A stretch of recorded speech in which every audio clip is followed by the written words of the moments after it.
हमारा भाग्य कोई और नहीं लिखता, हम स्वयं ही हमारे भाग्य के भाग्य विधाता हैं। अगर भाग्य कोई और लिखता होता तो फिर कोई भी व्यक्ति मुक्त होना भी चाहे तो हो नहीं सकता। दुख और सुख हमारा व्यक्तिगत चुनाव है। एक बहुप्रसिद्ध व्यक्ति हुए मैथ्यू रिकॉर्ड, वे 30 साल तक कभी दुखी हुए ही नहीं। 1972 में वे खुशी की खोज में भारत आए।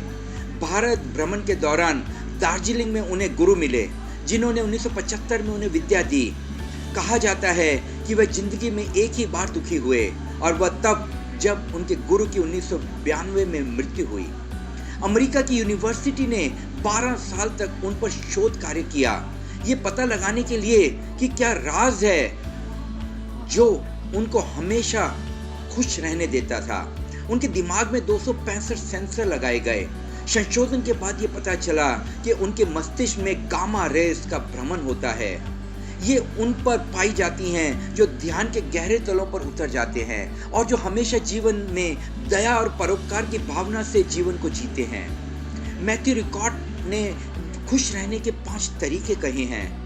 पहला तो ये कि सुबह उठते के साथ ही आप कोई भी पीले रंग की आकृति का 1 या 2 मिनट तक अवलोकन करें और फिर 30 सेकंड तक आंखें बंद कर लें। न्यूरोसाइंस कहती है कि पीला रंग उम्मीद और खुशी का वाहक है। बेहतर होगा कि आप सुबह उठते के साथ ही सूर्य को देखें। खुश रहने के दूसरे तरीके के बारे में वे कहते हैं कि हर घंटे 10 सेकंड आप रिलैक्स हो जाएं। आप अपने आप को पूर्णतः विश्रामपूर्ण कर दें। पिछले 1 घंटे में ऐसा कौन सा कार्य हुआ है जिसको करने से आपको खुशी मिली, उसको होशपूर्ण हो मनन करें।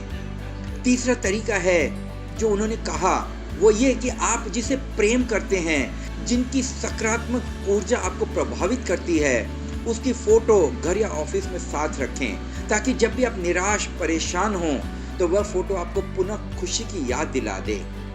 चौथा तरीका उन्होंने कहा कि जब भी आप डिप्रेस हों तो अखरोट जरूर खाएं। अखरोट हमारे मस्तिष्क को एक्टिवेट करते हैं और खुशी के वाइब्रेशन को पूरे मस्तिष्क में भेजते हैं।